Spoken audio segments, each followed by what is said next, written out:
Hello guys, നമ്മുടെ പുതിയൊരു വീഡിയോയിലേക്ക് സ്വാഗതം.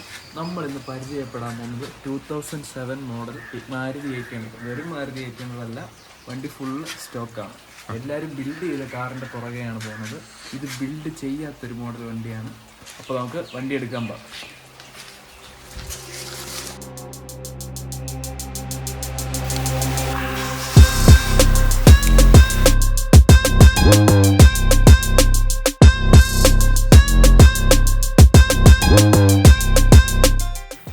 സ്റ്റാൻഡേർഡ് മോഡൽ വണ്ടിയാണ്.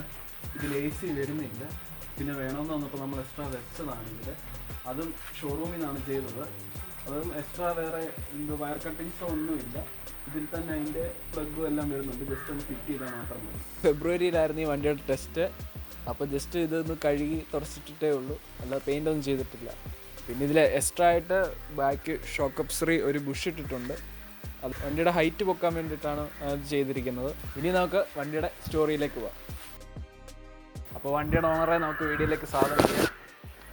ഹായ്, എൻ്റെ പേര് രേഷ്മ എന്നാണ്. ഞാനാണ് വണ്ടിയുടെ ഓണർ എന്ന് പറഞ്ഞ് ഇപ്പോൾ ഇവിടെ നിൽക്കുന്നത്. ശരിക്കുള്ള ഓണർ ഞാനല്ല. ഓണർ എന്ന് പറഞ്ഞാൽ പപ്പയാണ്.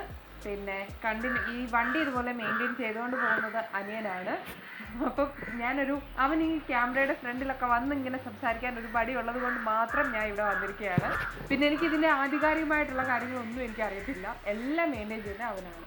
അപ്പോൾ ഈ വണ്ടി എടുത്തതെന്ന് പറയുന്നത് എൻ്റെ അനിയൻ 4th കഴിഞ്ഞ് നിൽക്കുന്ന സമയം, ഞാൻ 6th കഴിഞ്ഞ് നിൽക്കും. ഞങ്ങൾ തമ്മിൽ 2 year ഡിഫറൻസ് ഉണ്ട്. അപ്പോൾ ആ സമയത്തായിരുന്നു വണ്ടി എടുത്തത്. വണ്ടി എടുത്ത് ആ ഒരു സമയം മുതൽ അവൻ്റെ ഒരു കുഞ്ഞു വാവയെ പോലെ ഇങ്ങനെ കൊണ്ടു നടക്കുന്ന ഒരു വണ്ടിയാണിത്. അവന് ചില സമയത്ത് എനിക്ക് തന്നെ തോന്നിയിട്ടുണ്ട്, ഞങ്ങളെ എല്ലാവരെക്കാളും ഇഷ്ടം അവൻ ഈ വണ്ടിയോടാണ്. അങ്ങനെയൊക്കെയാണ് ഇതിൻ്റെ ഒരു ഞങ്ങളെ പറ്റിയുള്ള ഒരു ചെറിയൊരു.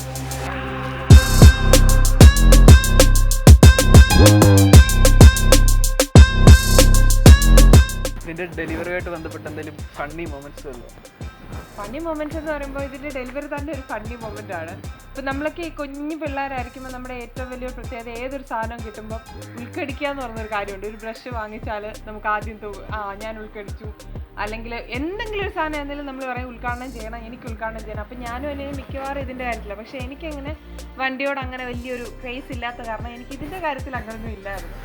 അപ്പോൾ ഇതിനു മുമ്പ് ഞങ്ങൾക്കൊരു സൈക്കിൾ ഉണ്ടായിരുന്നു.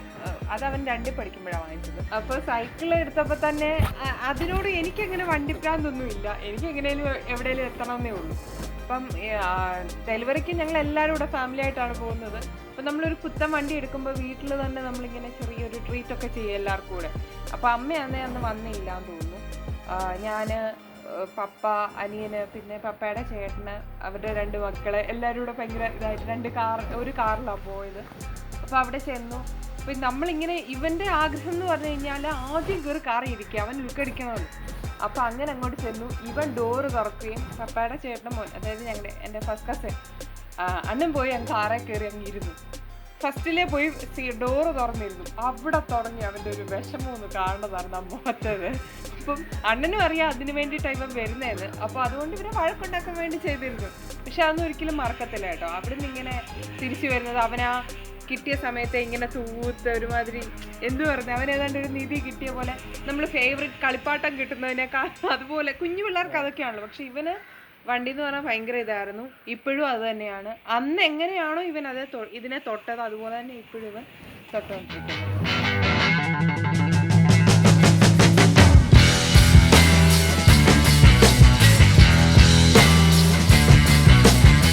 അപ്പോൾ ഇത് ഇത്രയും പണ്ടത്തെ വണ്ടിയാണ്ട് നിങ്ങളുടെ എന്തെങ്കിലും ചൈൽഡ്ഹുഡ് മെമ്മറീസ് വല്ലോ? എനിക്ക് സത്യം പറഞ്ഞാൽ ഞാൻ പറഞ്ഞല്ലോ, എനിക്ക് വണ്ടിയോട് വലിയ ക്രേസ് ഉള്ള ആളല്ല. അതുകൊണ്ട് തന്നെ ഞാനിതിനെ കൊണ്ടുവച്ചപ്പോൾ പോലും ഞാനിതിനെ മൈൻഡ് ചെയ്യാറില്ല. പക്ഷെ അവൻ അങ്ങനെ അല്ലായിരുന്നു. അവൻ എപ്പോഴും ഈ രാവിലെ ഇപ്പോൾ കഴിക്കാനുള്ള എന്തെങ്കിലുമൊക്കെ ആണെന്ന് വിചാരിച്ചു, അവൻ ആ പാത്രം എടുത്തുകൊണ്ട് വന്ന് കാറിനകത്ത് ഇരുന്ന് കഴിക്കുമായിരുന്നു. പിന്നെ എന്തെങ്കിലും എപ്പോഴും അവന് കൂടുതൽ സമയവും വീട്ടിലൊറ്റയ്ക്ക് ഇരിക്കുന്ന, അവനങ്ങനെ ഒരുപാട് ഫ്രണ്ട്ഷിപ്പുമായിട്ട് അങ്ങനെ നടക്കുന്നൊരു വ്യക്തിയല്ല. കൂടുതൽ സമയവും അവന് ഫുഡ് കഴിക്കാനുണ്ടെങ്കിലും ഇങ്ങനെ വന്ന് കാറിനകത്തിരിക്കുക, ഡോർ അടച്ചിരുന്ന് അതിനകത്തിരുന്ന് കഴിക്കുക, അതിനിടയ്ക്ക് അതിനെ അങ്ങ് സ്നേഹിക്കുക, അങ്ങ് ഭയങ്കര ഒരുമാതിരി ചാന്ത. ഈയിടെ ഒരു സിനിമ ഇറങ്ങിയല്ലോ, മഹേഷും ഭാരതിയും. അവൻ തന്നെ എന്നോട് പറഞ്ഞൊരു കാര്യമാണ്, അവൻ്റെ ഫ്രണ്ട്സിനെയൊക്കെ വിളിച്ചുകൊണ്ട് പോയി അവൻ കണ്ടപ്പോൾ അതിലെ ഓരോ സീൻസിലും അവനുമായിട്ട് ഉപമിക്കാൻ പറ്റിയെന്ന്. മീൻസ് അതുപോലെയായിരുന്നു ഇവരും കാണിച്ചുകൊണ്ടിരുന്നത്. അത് ഫസ്റ്റ് വണ്ടി എന്ന് പറഞ്ഞാൽ എല്ലാവർക്കും ഒരു പ്രത്യേകത ആയിരിക്കുമല്ലോ. പിന്നെ ചിലർക്കുള്ള ഒരു ഇതെന്ന് പറഞ്ഞു കഴിഞ്ഞാൽ നമ്മൾ ആദ്യമായിട്ട് അധ്വാനിച്ചുണ്ടാക്കി. ഇവൻ അങ്ങനെയല്ല. ഇവന് ഏറ്റവും കൂടുതൽ ഇവൻ്റെ ജീവിതം ഫുൾ ബന്ധപ്പെട്ടിരിക്കുന്ന എനിക്ക് തോന്നുന്നു ഈ കാറുമായിട്ടായിരിക്കും. അപ്പം അതുപോലെ തന്നെ ഇത് മെയിൻറ്റെയിൻ ചെയ്യാൻ നോക്കും. അപ്പോൾ അന്ന് മുതൽ വണ്ടി സൂക്ഷിച്ചതാരാ, പപ്പയാണോ അതോ അനിയനോ? അന്ന് അവൻ സത്യം പറഞ്ഞാൽ 4ാം ക്ലാസ് കഴിഞ്ഞതേ ഉള്ളൂ. ഡ്രൈവിംഗ് ഒന്നും പഠിക്കുന്ന പ്രായമല്ല. എന്നാൽ പോലും വീട്ടിൽ മറ്റേ റബ്ബറുണ്ടല്ലോ, റബ്ബറിൻ്റെ ഷീറ്റ് കൊടുക്കാനൊക്കെ കടയിൽ പോകണം. അപ്പം നമ്മുടെ ഇവിടുന്ന് മലയാളപ്പുഴ ക്ഷേത്രത്തിലേക്ക് 1/2 കിലോമീറ്ററേ ഉള്ളൂ. അപ്പോൾ 1/2 കിലോമീറ്റർ ആണെങ്കിലും അത് അവിടെയാണ് കടയുള്ളത്. അപ്പോൾ ഇവൻ ഇങ്ങനെ വണ്ടിയിലെ സീറ്റിൻ്റെ പപ്പയുടെ മടിയിലിരുന്ന് കുറേ നാൾ സ്റ്റിയറിങ്ങിൽ പിടിച്ച് പോകുമായിരുന്നു. ഒരു കാര്യം അതിൽ എടുത്തു പറയേണ്ടത്, അപ്പം ആരെങ്കിലും വിചാരിക്കും തള്ളാണെന്ന്, പക്ഷെ തള്ളൊന്നുമല്ല. അവന് ഡ്രൈവിംഗ് ആരും പഠിപ്പിച്ചു കൊടുത്തിട്ടില്ല, അതാണ് തന്നെ പഠിച്ചതാണ്. അതെങ്ങനെയാണെന്ന് ചോദിച്ചാൽ, പണ്ട് സ്കൂൾ ബസ്സിൽ പോകുമ്പം ഇവൻ ഫ്രണ്ട് സീറ്റിലിരിക്കും, നമ്മുടെ ഡ്രൈവറിൻ്റെ ഓപ്പോസിറ്റുള്ള സൈഡ് സീറ്റ് ഉണ്ടല്ലോ അവിടെ ഇരിക്കും. എന്നിട്ട് ഞങ്ങൾക്ക് പുറകെ ഇരുന്നുള്ളൊരു കാഴ്ചയാണ്, ഇവൻ ഇങ്ങനെ കൈ ഇങ്ങനെ വെച്ചുകൊണ്ടേയിരിക്കും. എപ്പോൾ നോക്കിയാലും കൈ ഇങ്ങനെ, ഗിയർ പുള്ളിക്കാരൻ മാറുമ്പോഴത്തേക്ക് ഇങ്ങനെ മാറ്റുന്നതാണ്. അപ്പം ഞാനതൊക്കെ ഇങ്ങനെ കളിയായിട്ട്, പക്ഷെ അതൊക്കെ അവനെ എങ്ങനെ അത് ഉപയോഗിച്ചതെന്ന് എനിക്കറിയത്തില്ല. ചില കാര്യങ്ങൾ നമ്മൾ തന്നെ പഠിക്കുമല്ലോ. അപ്പം അതേപോലെ കാറ് കൊണ്ടുവന്നു, ഇങ്ങനെ പപ്പയുടെ മടി ഇരുന്ന്, പപ്പയ്ക്ക് പേടി കാണുമല്ലോ, കുഞ്ഞു കൊച്ചല്ലേ.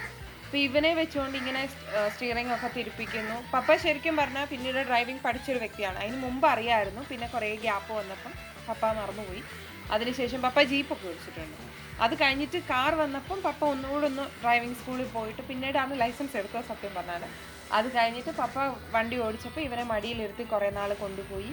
അപ്പം കുറേ കഴിഞ്ഞപ്പോൾ ഇവൻ ഗിയറും എല്ലാം ഹാൻഡിൽ ചെയ്യാൻ തുടങ്ങി. പക്ഷേ ഇതുവഴിയൊക്കെ ഓടിച്ചിട്ടുണ്ട്. അപ്പോൾ ഇങ്ങനെ നാട്ടുകാർ പറയും കാറ് തന്നെ പോകുന്നു എന്ന് പറയും. എന്ന് വെച്ചാൽ ഇവനെ കാണത്തില്ല, ഇവൻ കൊച്ചു കുഞ്ഞ്. അപ്പോൾ ആ സമയത്ത് മുതൽ, അതായത് 4th കഴിഞ്ഞപ്പോൾ മുതലേ ഇവന് ഡ്രൈവിംഗ് തന്നെ തുടങ്ങിയായിരുന്നു, തന്നെ പഠിച്ചതാണ്. അപ്പം നമുക്കൊരു പേടി പക്ഷെ ഇല്ലായിരുന്നു, കാരണം ഇവൻ ഇതുപോലെയാണ് വണ്ടിയെ സ്നേഹിക്കുന്നത്. അപ്പം വണ്ടിയെ അതുപോലെ സ്നേഹിക്കുന്ന ഒരു വ്യക്തിക്ക് ഒരിക്കലും വണ്ടിക്ക് ദോഷം വരുന്നൊന്നും ചെയ്യത്തില്ല. അവൻ എന്തെങ്കിലും വന്നു കഴിഞ്ഞാൽ തന്നെ അവനെ എങ്ങനെ കൺട്രോൾ ചെയ്യുന്നത് വിചാരിക്കും.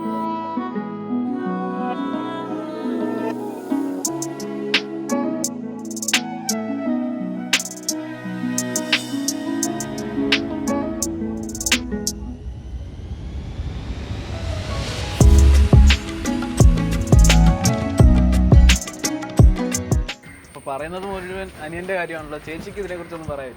എനിക്ക് സത്യം പറഞ്ഞാൽ അതിനെപ്പറ്റി ഓർക്കുമ്പോൾ തന്നെ ചിരിയാണോ പേടിയാണോ ഇപ്പോഴും. ഞാൻ പറഞ്ഞല്ലോ, ഈ വണ്ടി ക്രേസ് ഇല്ലാത്ത ഞാൻ, ഇപ്പം എത്ര തവണ വണ്ടി ക്രേസ് പറഞ്ഞത്, വണ്ടി ക്രേസ് ഇല്ലാത്ത ഞാൻ ഈ വണ്ടി ആദ്യമായിട്ട് ഓടിച്ചൊരു സംഭവമുണ്ട്. അപ്പം ഞാൻ ഡ്രൈവിംഗ് പഠിക്കാൻ പോയത്, എന്നെ പഠിപ്പിച്ചത് എൻ്റെ ഈ കസിൻസാണ്. പിന്നെ അതുപോലെ പപ്പയുടെ കൂടെ പോയി. പക്ഷെ എനിക്ക് എല്ലാവരുടെയും കൂടെ പോകുമ്പോൾ എനിക്കിങ്ങനെ ചവിട്ടൊക്കെ കിട്ടാറുണ്ട് കേട്ടോ. എടി ക്ലച്ച് ചവിട്ടിയിട്ട് ഗിയർ മാറ്റാന്നൊക്കെ പറഞ്ഞിട്ടുള്ള കുറേ സംഭവങ്ങളുണ്ടല്ലോ, എനിക്കതാണ് ഏറ്റവും വലിയ. എന്നിട്ട് എന്നെ കൂടുതലാണ് വഴക്ക് പറഞ്ഞിട്ടുള്ളത് ഗിയറെ നോക്കി മാറ്റുന്നതിനും അങ്ങനെയൊക്കെയാണ്. അപ്പം അങ്ങനെ ഒരുപാട് ഇങ്ങനെ ഈ കൊണ്ടുപോകുമ്പോൾ പേടിച്ചും ഒക്കെ ആയിരിക്കും. ഞാൻ ഫസ്റ്റ് വണ്ടി പഠിക്കാൻ പോയപ്പം ഒരു പശു കുറുകെ നിന്നു. അപ്പം ഞാൻ പേടിച്ചിട്ട് പശുവിനെ നോക്കി വണ്ടി ഇടത്തോട്ട് പോയി, ഇങ്ങനെ പോയി. ഞാൻ പശു അങ്ങോട്ട് പോയി, ഞാൻ ഇങ്ങോട്ട് പോയി. പപ്പ ഉണ്ടായിരുന്നു കാറിനകത്ത്. പപ്പയായിരുന്നു അന്നേരം എന്നെ പഠിപ്പിച്ചുകൊണ്ടിരിക്കുക. അത്രയും നേരം കൂളായിട്ട് ഓരോ കട്ടർ ഇങ്ങനെ പറഞ്ഞ് ഞാൻ പഠിച്ചു എന്ന് വിചാരിച്ച് വീണ്ടും അടുത്തെത്താറായപ്പോൾ അങ്ങനെ കഴിച്ചു. പപ്പ പെട്ടെന്ന് വണ്ടി പിടിച്ച് തിരിച്ച് അങ്ങനെ കുഴപ്പമില്ലാതെ വീട്ടിൽ കൊണ്ടുവന്നു, എങ്ങും വീണൊന്നുമില്ല. അതുപോലെ വേറൊരു ഇൻസിഡൻ്റ് എന്ന് പറഞ്ഞാൽ, അപ്പം അന്നേ ഉള്ളിലൊരു ഭയം കയറി. പിന്നീട് ഞങ്ങളൊരു ലോങ് ഡ്രൈവ് പോയി. അപ്പോൾ എനിക്കാണല്ലോ, ഞാൻ മൂത്തതായതുകൊണ്ട് തന്നെ എനിക്കാണ് ആദ്യം ലൈസൻസ് കിട്ടിയത്. അപ്പം ലൈസൻസ് കിട്ടുമ്പം സ്വാഭാവികമായിട്ടും പപ്പ വിചാരിക്കുക എന്നാൽ അവൾ ഓടിക്കട്ടെ എന്നുള്ള രീതിയിൽ പപ്പ എനിക്ക് ഓടിക്കാൻ തന്നു. അങ്ങനെ വണ്ടിയും കൊണ്ട് ഞങ്ങൾ പുത്തൂർ വരെ പോയി. എൻ്റെ അപ്പച്ചിയുടെ വീടുണ്ട് അവിടെ പോയപ്പം അത്യാവശ്യം നല്ല ലോങ് ഡ്രൈവ് ആയിരുന്നു. അടൂർ എത്താറായപ്പോഴാണെന്ന് തോന്നുന്നു. അപ്പോൾ അവിടെ എത്തിയപ്പോൾ പെട്ടെന്നൊരു ബസ് ഇങ്ങനെ വന്നു. ബസ് ഭയങ്കര ട്രാഫിക്കായി. ഞാനിവിടെ ഫസ്റ്റ് ടൈമാണ് ഇത്രയും ലോങ് ഡ്രൈവ് പോകുന്നത്. ഭയങ്കര ഇതായിട്ട് എനിക്കാണെങ്കിൽ സൈഡിലോട്ട് നോക്കുമ്പോൾ വലിയൊരു വണ്ടി, ഞാൻ ഇതിനകത്ത് കൊച്ചു വണ്ടിക്കകത്ത് ഞാൻ ഇരിക്കുന്ന അങ്ങനെ ഒരു ഇത് വന്നു. എന്തോ മനസ്സിലൊരു പേടി കയറി. എന്നാലും ഞാൻ അങ്ങനെയൊക്കെ എടുത്തു. പക്ഷെ ആ എടുക്കുന്ന സമയത്ത് കാറിനൊരു ചളുക്കം പറ്റിയിട്ടുണ്ട്. അതാണ് ആകെ പറ്റിയ ഒരു ചളുക്കം. ജീവിതത്തിൽ ഈ കാർ എടുത്താൽ പിന്നെ ആകെപ്പാടെ അന്ന് മാത്രമേ ഒന്ന് ഇടിച്ചിട്ടുള്ളൂ. അത് ഞാൻ കാരണമാണ്. അതിൻ്റെ പേരിൽ അവൻ അനുഭവിച്ച വിഷമം എന്താണെന്ന് എനിക്ക് അറിയത്തുള്ളൂ. അതാണ് ഞാനുമായിട്ടുള്ളൊരു അറ്റാച്ച്മെൻറ്റ്. പക്ഷെ ഇപ്പം ഞാനിതെടുക്കും.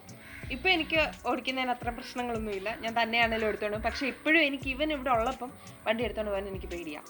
കാരണം അവനൊരു ടെൻഷനായിരിക്കും, ഞാൻ വണ്ടി എടുത്തോണ്ട് എവിടെയെങ്കിലും പോയിട്ട് തിരിച്ച് അവൻ എറണാകുളത്ത് ജോലിക്ക് പോകുമ്പോൾ ഞാൻ ഇവിടുന്ന് എടുത്തോണ്ട് ഹസ്ബൻഡിൻ്റെ വീട്ടിൽ പോവും, അവിടുന്ന് തിരിച്ച് വന്നിട്ടും ഒക്കെ ഉണ്ട്.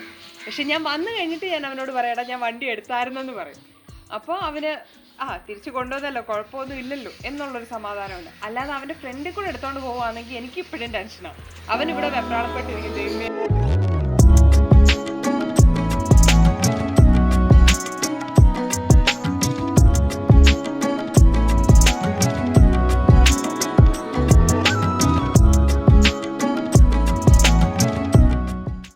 എത്ര വർഷമല്ലേ ഈ കളർ ഫെയ്ഡ് ആവാതിരിക്കാൻ എന്തെങ്കിലും ചെയ്തിട്ടുണ്ട്? കളർ ഫെയ്ഡ് ആവാതിരിക്കാൻ പ്രത്യേകിച്ച് ഒന്നും അവൻ ചെയ്തിട്ടില്ല എന്നാണ് എൻ്റെ ഒരു അറിവ്.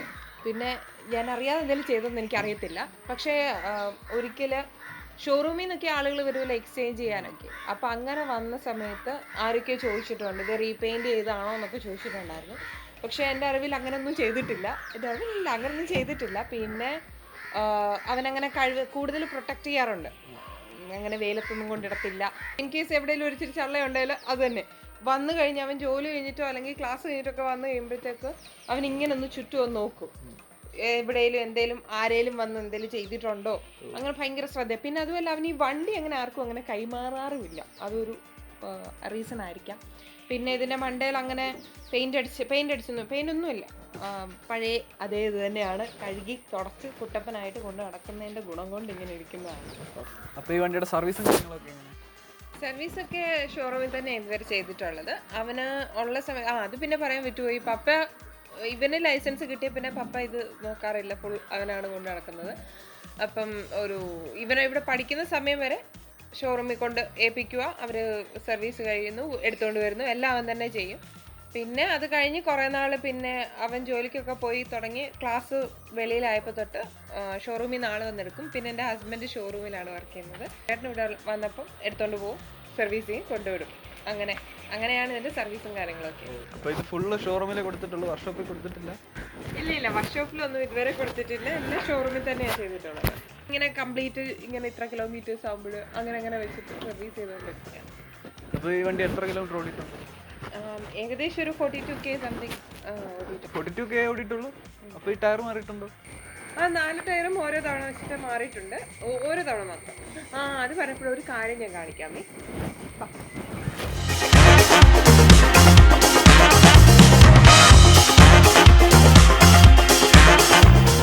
ഇത് കണ്ടോ, ഇത് ഇവൻ വണ്ടി വാങ്ങിച്ചപ്പോൾ ഉള്ള ആദ്യത്തെ സ്റ്റെപ്പിനെയാണ്, അതായത് വണ്ടിയുടെ കൂടെ സ്റ്റോക്ക് വന്നതാണ്. ഈ വണ്ടിയിൽ ആകെ മാറ്റിയിട്ടുണ്ടെന്ന് പറഞ്ഞാൽ ഫ്രണ്ടിലത്തെ 2 സൈഡ് മിറേഴ്സ് മാറിയിട്ടുണ്ട്. പക്ഷെ അതും വണ്ടിയുടെ കൂടെ വന്ന മിറേഴ്സ് അവനിപ്പോഴും ഇതുപോലെ കാത്ത് സൂക്ഷിക്കുന്നുണ്ട്. ഇതിൻ്റെ സ്റ്റീരിയോ വന്നിട്ടുള്ളത് മാരുതിയുടെ തന്നെ സ്റ്റീരിയോ ആണ്. പിന്നെ പുറകിൽ 2 പയനീറിൻ്റെ സ്പീക്കറും ഫ്രണ്ടിൽ നല്ല JBLൻ്റെ 2 സ്പീക്കറും വെച്ചിട്ടുണ്ട്.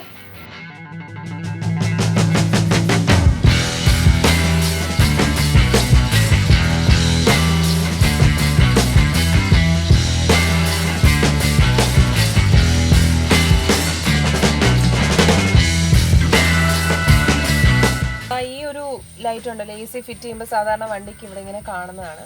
അപ്പോൾ ഇത് അവ ഫിറ്റ് ചെയ്ത സമയത്ത് ഇത് മാത്രം കിട്ടിയില്ലായിരുന്നു. പിന്നെ കുറേ നാൾ ഇതിൻ്റെ പുറകെ ഇത് എവിടെ കിട്ടും എന്ന് അന്വേഷിച്ച് ഇങ്ങനെ നടക്കുന്നത് എനിക്ക് നല്ല ഓർമ്മയുണ്ട്. എല്ലാവരോടും ചോദിച്ചപ്പോൾ ഞാൻ പറഞ്ഞല്ലോ ഹസ്ബൻഡ് ഷോറൂമിലാണ് ചോദിക്കുന്നത് ഒക്കെ ഞാൻ അറിഞ്ഞിട്ടുണ്ട്. പിന്നെ അത് അവൻ ഓൺലൈനിൽ എവിടുന്നോ സൈറ്റിൽ നിന്ന് എങ്ങാണ്ട് വാങ്ങിച്ച് ഫിറ്റ് ചെയ്ത് കഴിഞ്ഞിട്ടാണ് അവന് സമാധാനമായത്. പിന്നെ ഇത് ഈ മിററിൽ നമ്മൾ സാധാരണ ഇപ്പം ഞങ്ങളുടെ വണ്ടിയിലാണെങ്കിൽ ഗണപതി അല്ലല്ലോ സോറി നെറ്റിപ്പട്ടം ഇത് പിന്നെ ചെറിയ കോടകളൊക്കെ തൂക്കിയിടാറുണ്ട്.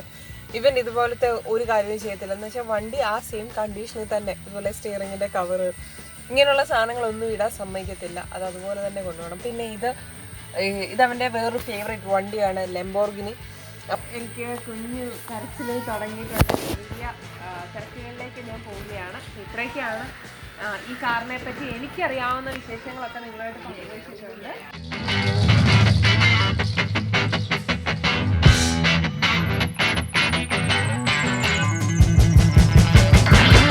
അപ്പോൾ ഞാൻ മുമ്പേ പറഞ്ഞ പോലെ തന്നെ ഈ വണ്ടിയുടെ സ്റ്റെപ്പിന് 15 വർഷമായതാണ്. അത് ലീഗലി ഇപ്പോൾ യൂസ് ചെയ്യാൻ പാടില്ലാത്തതാണ്. എന്നാലും ഞങ്ങൾ കാണിച്ചെന്നേ ഉള്ളൂ. അപ്പോൾ ഇതൊക്കെയാണ് വണ്ടിയുടെ വിശേഷങ്ങൾ. നിങ്ങൾക്ക് ഇനി ഇതിനെക്കുറിച്ച് എന്തെങ്കിലും അറിയാനുണ്ടെങ്കിൽ താഴെ കമൻറ്റ് ബോക്സിൽ ഇട്ടാൽ മതി. പിന്നെ ഇതുപോലെ നിങ്ങൾ ബിൽഡ് ചെയ്ത വണ്ടി ഉണ്ടെങ്കിൽ അതും കമൻറ്റ് ബോക്സിൽ ഇടുക. ഞങ്ങൾക്ക് അതിനെക്കുറിച്ച് അറിയാൻ ആഗ്രഹമുണ്ട്.